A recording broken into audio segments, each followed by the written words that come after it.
교권 침해 논란을 촉발했던 서울 서초동 서희초등학교 교사 사망 사건이 발생한 지 10달이 지났습니다.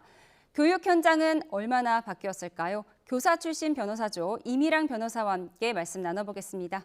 네, 어서 오세요. 안녕하세요. 네, 오늘 스승의 날인데요. 부처님 오신 날이랑 겹쳐서 휴일이 됐어요. 근데 학교에서는 오히려 마음이 편하다, 네. 이런 반응이 있다고 합니다. 선생님이 주인공인 날인데 왜 이렇게 불편해졌을까요? 한 두 가지 정도 이유를 말씀드릴 네. 수 있을 것 같습니다. 먼저 청탁금지법인데요. 2016년에 청탁금지법이 시행된 이후로 교사가 업무 관계자인 학부모, 학생들로부터 그 어떠한 금품도 수수할 수 없도록 되었기 때문에 사실 금품이라는 게 학생들이 고맙다고 사탕 뭐 이런 거 네. 줬는 거 다 금품 처리가 되거든요. 꽃한송이도요. 네, 그러다 보니까 선생님들이 너무 불편하셔서 차라리 휴일이 있는 게 낫다라고 생각을 하시는 것 같고요. 또 한 가지 원인으로는 교권 하락을 말씀드릴 수 있을 것 같습니다. 예전에 제가 교사를 하던 시절 한 10여 년 전만 하더라도 네. 저는 교사이자 스승의 대접을 받았는데 요새 선생님들께서는 정말 뭐 스승은커녕 선생님들 본연의 인권도 존중받지 못하고 있다고 생각을 하시거든요. 네. 그런 상황 속에서 스승의 날이 의미가 없다 이렇게 생각을 하시는 것 같습니다. 네, 교권 하락 말씀하셨는데 사실 선생님이 굉장히 선호하는 직업군이잖아요. 그런데 막상 선생님을 하고 계신 분들한테 다시 태어나도 선생님 할 거냐 이렇게 물었더니 20%도 안 됐더라고요. 어떻게 보세요? 사실 이 조사를 한국교총이 매년 하고 있습니다. 네. 그런데 2016년까지만 하더라도 50%가 넘었습니다. 다시 태어나도 선생님을 할 의향이 50%가 넘었는데 이번에 조사한 결과 지금 처음으로 10%대라서 19.7%가 나왔거든요. 사실 이게 교권 하락 때문이라고밖에는 볼 수 없는 상황이고요. 꾸준히 계속해서 하락하고 있습니다. 네, 우리가 이 교권에 대한 인식이 개선된 것, 또 사람들이 관심을 갖게 된 게 사실 서희초등학교 사건이었잖아요. 그런데 해당 교사가 얼마 전에 순직으로 인정받았어요. 그렇다면 이제 직무 연관성이 인정이 된 건가요? 네, 맞습니다.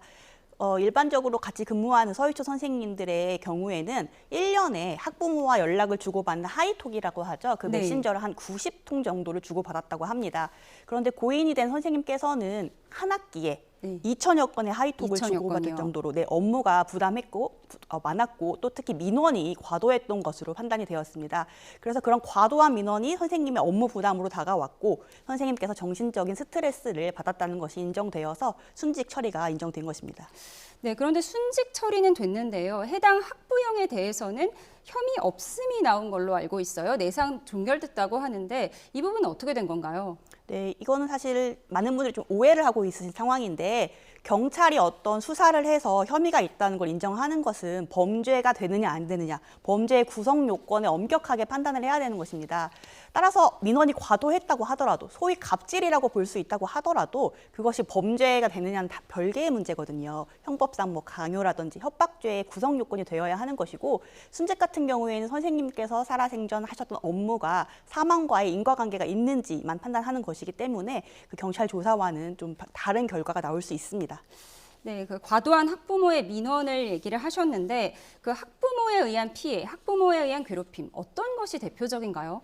대표적으로 말씀드릴 수 있는 것은 이제 학부모가 범죄 행위를 하는 것입니다. 예를 들어서 욕설, 폭행, 모욕, 명예훼손 등 같은 범죄 행위를 하는 유형이 있고요. 또 다른 유형으로는 범죄 행위에는 이르지 않지만 정말 부당한 민원, 악성 민원을 제기하는 경우들이 있습니다. 예를 들어서 믿기지 않으시겠지만 정말 매년 선생님의 인상, 외모, 생김새에 대한 민원이 계속 들어옵니다. 우리 선생님이 인상이 너무 안 좋다. 인상이 안 좋아서 뭐 담임 선생님을 바꿔달라 이런 민원이 있나요? 네, 그런 민원이 정말 믿기지 않으시겠지만 네, 정말 매년 믿기지 있고 않는데요. 네, 최근에도 지금 진행되고 있는 교권보호위원회 사건에서도 비슷한 사건이 있습니다. 네, 그런데 이제 교사들이 교권 침해 주체에 대해서 설문조사를 해봤더니 말씀하신 대로 이제 학부모가 가장 많았고요. 절반 정도가 되었고 그 다음에 교직원, 그 다음에 학생 순으로 나타났어요. 교직원은 이제 교직원 사이의 어떤 갈등일 것 같고요. 학생 때문에 일어나는 민원은 어떤 것들이 있나요? 학생도 마찬가지로 교사에게 욕설, 폭행 등을 하는 사건들이 많고 최근 초등학교가 아닌 중고등학교에서는 선생님에 대한 성범죄, 예를 들면 선생님에 대한 몰래카메라를 촬영한다든지 선생님의 얼굴을 뭐 음란한 사진과 합성한다든지 선생님에 대한 성희롱을 한다든지 하는 사건도 굉장히 많이 늘고 있습니다. 그런 성희롱적 사건에 대해서 학생들은 처벌을 받을 수가 있는 건가요? 이게 참 애매한 부분인 게요. 일단 촉법소년 나이와 관련된 부분도 있고 네. 또 이제 성범죄로 되는 영역이 좀 까다롭다. 좀 좁다 보니까 단순 성희롱의 경우엔 범죄까지 취급되지 않아서 학생이 처벌을 안 받는 경우들도 나오고 있습니다. 네. 이 서희초 사건을 계기로 이제 정부와 또 정치권까지 나서서 이제 교권 회복에 나서고 있는데 관련 법 개정을 포함해서 대책 마련에 나섰고요. 또 지난해 교권 회복 5법이 통과가 됐습니다. 어떤 법인지 자세히 좀 설명해 주시죠. 네, 뭐 좀 간략히 말씀드리면 일단 먼저 교원지휘법이 있습니다. 교원지휘법에서는 처음으로 학부모의 의무에 대한 조항이 새로 신설되었습니다. 이전까지는 학교와 교사가 어떻게 해야 된다라는 내용만 있었는데 이제 처음으로 학부모가 학교와 교사를 존중하고 그들의 인권을 뭐 이제 존중하고 학교의 업무에 협조해야 된다 이런 내용이 좀 들어갔고요. 구체적으로는 존중한다는 게 어떤 내용을 담겨 있나요? 그게 전부입니다. 그게 전부인가요? 네. 애매하네요. 네, 그런 정도가 들어가 있고 초중등교육법과 유아교육법은 비슷한 내용이지만 이제 대상을 달리하기 때문에 같이 묶어서 말씀을 드리면요. 초중등교육법에서도 역시 학부모의 의무, 학교에 협조하고 교사를 존중해야 된다는 조항이 들어갔고요. 또 그리고 선생님이 학생들에게 하는 정당한 생활 지도는 아동학대로 보지 않는다라는 그런 내용도 들어갔고요. 또 그리고 학교장과 원장이 민원 처리의 총괄 책임자다라는 내용이 들어가서 더 이상 교사 개인이 민원에 시달리지 않도록 하는 그런 법 개정이 있었습니다. 그리고 교원지휘법은 좀 많은 개정 내용이 있었는데요. 아동학대 신고만 당해도 자꾸만 직위해제를 남발하는 교육지원청들이 있었습니다. 그런데 교원지휘법이 개정되면서부터는 정당한 사유 없이 직위해제를 하지 않도록 하고 있고요. 그리고 교권보호위원회라는 것이 단위 학교에서 진행되고 있었는데 이제는 법 개정을 통해서 각 지역 교육청에서 진행하도록 바뀌었습니다. 네. 그런데 이제 서희초 사건 이후에 민원 대응팀을 구성하라고 교육당국이 지시하지 않았습니까? 근데 이게 잘 운영되지 않고 있는 것 같아요. 네, 맞습니다. 그 교육 당국은 민원 대응팀을 구성하라라고만 하고 그에 따른 뭐 인력이라든지 뭐 예산은 배정하지 않았습니다. 강제성이 없는 건가요? 네, 그렇습니다. 강제성도 없고 지원되는 것이 없다 보니까 학교에서는 이미 업무가 포화 상태인데 네. 그중에 또 다른 업무를 배정해서 민원 대응팀을 만들어야 하는 경우가 있기 때문에 아예 민원 대응팀이 만들어지지 않은 학교도 있고요. 네. 민원 대응팀이 만들어졌다고 해도 그것이 형식적으로만 운영되고 실질적으로는 교사 개인이 모든 민원을 처리하고 있는 학교도 꽤 많은 것으로 지금 판단되고 네. 있습니다. 그러니까 아예 모른다가 거의 40%에 가깝네요. 그러니까 구성되지 않았다, 또 구성 여부를 모른다를 합치면 거의 60%가 넘는, 네. 그러니까 실질적으로 잘 운영되지 않고 있는 것으로 보이고요. 그리고 좀 궁금한 게 직장 내 괴롭힘도 그렇고요, 뭐 성희롱 사건도 그렇고요. 대응할 때 기본이 이제 피해자와 가해자를 구분해야 되는 건데, 분리해 놓아야 하는 건데, 학교의 경우는 좀 특수하잖아요. 네. 뭐 의무교육 대상인 학생들을 막 함부로 분리할 수도 없고요. 이 부분이 잘 지켜지지 않고 있다면서요. 네, 맞습니다. 그 교권 침해 사건이 발생했을 때 일단 피해 학생, 피해 교원과 가해 학생을 좀 분리하는 조치가 필요한데 그런 분리 조치가 제대로 이루어지지 않는 경우도 많이 있고요.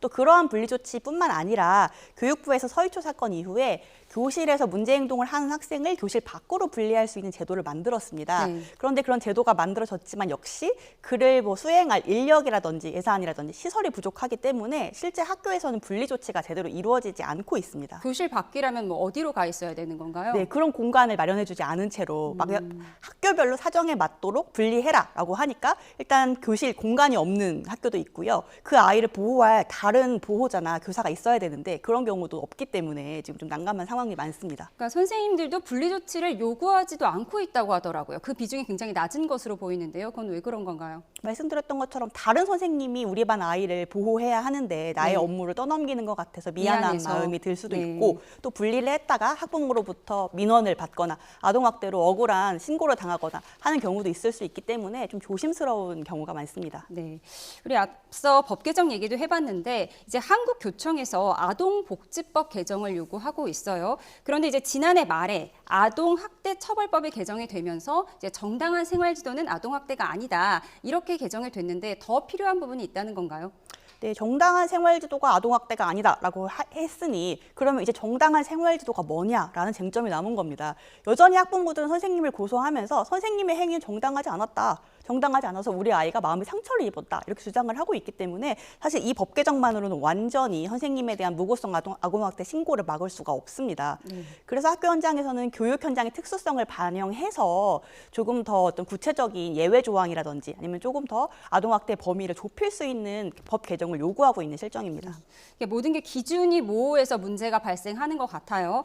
그런데 이제 아동학대 처벌법이 교육 현장뿐 아니라 이제 가정 내에서의 내용도 포함하고 있잖아요. 거잖아요. 그래서 이제 법이 개정되면 사각지대가 발생할 수 있다. 이런 우려도 나오는데 어떻게 보십니까? 네, 맞습니다. 저도 적극적으로 동감을 하는 게 사실 대부분의 아동학대는 가정과 친척에 의해서 이루어지기 한 때문에 80%에 해당한다고 하더라고요. 네, 맞습니다. 그래서 만약에 아동학대 어떤 정서적 아동학대라든지 이런 조항 자체를 굉장히 좁게 해석을 해버리면 그 법망을 피해 나갈 수 있는 가능성이 높아집니다.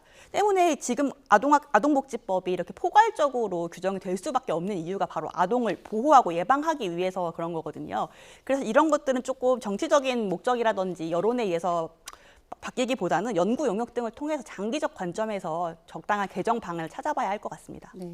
근데 앞서 말씀하셨지만 이제 교사들이 뭐 분리 조치를 요구할 때도 다른 교사한테 미안해서 못하고 또 그런 경우가 많은데 이게 개인이 대응하기가 어려운 문제잖아요. 그럼 학교가 대응해야 된다 이런 목소리가 높아지고 있는데 그 부분 어떻게 보십니까? 네, 맞습니다. 그래서 지금 초등등교육법 개정을 통해서 민원의 총괄 책임자가 학교장이다라고 명시를 한 거고 교육부에서는 민원 대응팀을 구성하라고 한 겁니다. 그런데 대응팀을 구성하라라고만 해놓고 그 이후에 사후적으로 실제로 제도가 잘 정착되어서 운영되고 있는지에 대한 어떤 점검은 하지 않고 있기 때문에 유명무실화된 제도라고 보고 있거든요. 그래서 조금 더 교육 당국에서 신경을 써주셔야 할 것 같습니다. 네.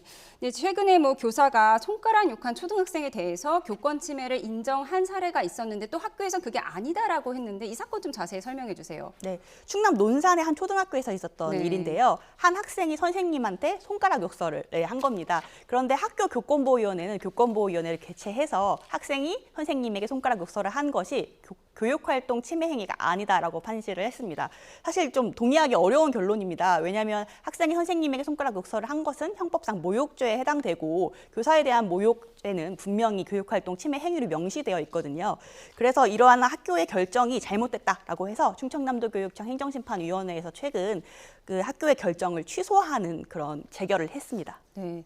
학교가 교사를 보호하지 못했던 사례를 설명해 주셨는데 반대로 교육감이 학부모를 고발한 사건이 있었어요. 이 사건은 어떤 사건인가요? 사실 이 사건이 굉장히 유명한 사건인데요. 한 학부모, 이 사건을 좀 들여다보시면 이게 2021년부터 시작된 사건입니다. 2021년에 한 초등학교 선생님께서 수업 방해 행위를 하는 학생에게 주의를 주었음에도 계속해서 소란을 피우자 그 학교 칠판에 스티커가 있어요. 호랑이가 옐로우 카드랑 레드 카드를 들고 있는 스티커가 네. 있는데 거기에 학생의 이름 스티커를 부착했습니다. 그러니까 주의를 준 것이죠. 네. 그렇게 한 다음에 그 호랑이 스티커에 이름이 붙은 학생들은 방과 후에 자신들이 사용한 교실을 청소하고 가는 것이 규칙이었습니다. 벌점 같은 거네요. 네, 그래서 그 학생이 14분간 교실을 쓸고 집에 하교를 했는데요. 학부모는 그러한 교사의 행위가 아동학대라면서 고소도 하고 네. 각종 소송을 제기하고 네. 민원을 제기해서 선생님이 현재까지도 고소고발에 시달리고 계시거든요. 네. 그래서 전북교육감님께서 더 이상 이걸 묵과할 수 없다라고 해서 고발을 한 상태입니다. 네. 사실 많은 분들이 오해를 하고 계신 게 먼저 인권 조례 성격에 대해서 좀 아셔야 될 것 같습니다. 아시다시피 조례라 하는 것은 지방자치단체의 사무를 결정하는 것입니다. 그런데 인권은 헌법적 가치거든요. 네. 누구에게나 인권이 있는 건 너무 당연한데 그러한 인권을 지방자치단체의 사무를 정하는 조례로 정한다는 것이 사실은 저는 별 의미가 없었고 상징적인 의미만 있었다고 생각을 합니다. 그래서 그것이 뭐 유지를 하느냐 폐지를 하느냐는 사실 법적으로는 큰 의미가 없다고 생각하고 지나치게 정치적으로 이용되고 있는 것이 아닌가라는 생각입니다. 네, 정치적 이용 지적하셨는데 인권 조례잖아요. 근데 이제 조례가 아니라 학생 인권법도 추진되고 있어요. 이쪽에 어떤 내용이 꼭 담겨야 된다 이렇게 보십니까? 사실 개인적으로는 역시 학생 인권법조차도 왜 필요한가 헌법적 가치를 왜 다시 법으로 굳이 정해야 하는가라는 의문이 있긴 한데요. 만약 굳이 제정된다고 하면은 실제 교사들의 좀 현장 목소리를 더 반영을 해서 예외 조항을 좀 줘야 할 것 같습니다. 예를 들어서 지금 그 발의안을 보니까요. 복장이나 두발을 전혀 규제할 수 없도록 되어 있더라고요. 네. 그렇다면 학교에서 이미 교복을 입고 있는데 교복을 안 입은 학생을 지도할 수 없는 거거든요. 네. 그런 경우에 대한 예외 조항을 좀 두셔야 할 것 같습니다. 네, 알겠습니다. 오늘 스승의 날인데요. 교사들의 인권에 대해서 한번 짚어보는 시간 가졌습니다. 이미랑 변호사였습니다. 오늘 말씀 고맙습니다.